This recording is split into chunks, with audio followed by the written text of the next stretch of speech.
Gaming. That thing teens do when they aren't taking standardized tests, watching random things on YouTube, hello there, and lying to their parents about the status of their homework.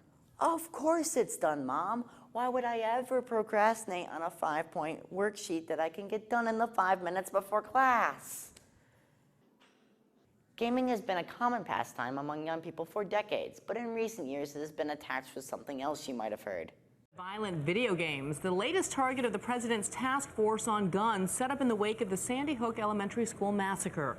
Leaders of the industry met with Vice President Biden yesterday, and gun supporters say that's where the real blame lies when it comes to mass shootings. Yes, video games turn cute puppies into the yipping dogs from hell and are the greatest corruption force in our nation since the CIA. Or so they would have you believe. Violent video games have been criticized for simply being too provocative and too gory, starting with Mortal Kombat in 1993, to Grand Theft Auto in 2003, and 2005, and 2007, and 2013, and whenever the next one comes out. And this doesn't even count the games that actually cause violence, such as Flappy Bird and Candy Crush, as the countless number of destroyed phones will tell you. On a more serious note, people have attributed many acts of grievous violence to video games. From Columbine to Tucson, Arizona to Sandy Hook, gaming has taken the blame from various sources such as the president of the NRA and reputable news sources such as Fox News. Well, I can't see what slightly untrue information could come from the head of one of the biggest government lobbies in the country and Fox News.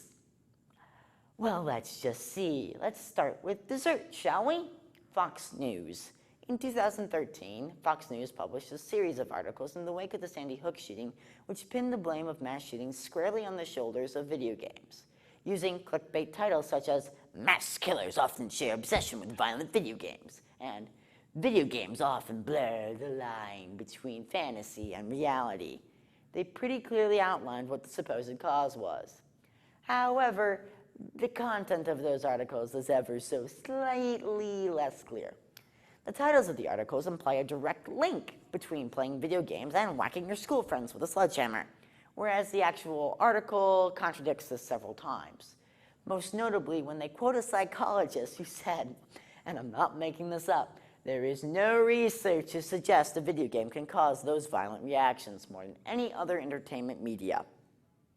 So the titles were based off Ouija boards and fairy dust? Fox News is talking so far out of the sides of their own mouth, they're making the president's ears jealous. They are supposedly a news organization. Please, please, please resist the urge to deceive. Next up, we have the NRA, who also directed their aim at video games. There exists in this country, sadly, a callous, corrupt, and corrupting shadow industry that sells and stows violence against its own people through vicious, violent video games with names like Bulletstorm, Grand Theft Auto, Mortal Kombat, and Splatterhouse.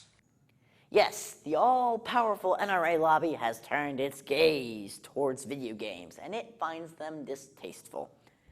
Come to think of it, why is the NRA putting the blame on video games? Why would the National Rifle Association want a scapegoat for mass shootings? Wait. Guns? Shootings. Guns? Shootings. Huh. So Fox is double-talking the news, and NRA wants the scapegoat, any scapegoat that isn't guns for mass shootings. Okay, but why turn to video games of all things? From Pong and Pac-Man to Halo and Saints Row, games have been around forever now, and only as of recent are they causing problems? Is this just people complaining about the entertainment these days for young people, like comic books in the 50s and rock and roll in the 70s and television? Anytime anyone mentions television, I don't know. But as this fancy graph shows, lots of people in the world buy video games. but only the United States has any significant number of shootings. So maybe we should be asking a different question. These shootings are happening with a frightening regularity, and they are only happening here. So what makes us different than any other country? Because it isn't GTA and Candy Crush. For ZHS Video, I'm Joshua Ferguson.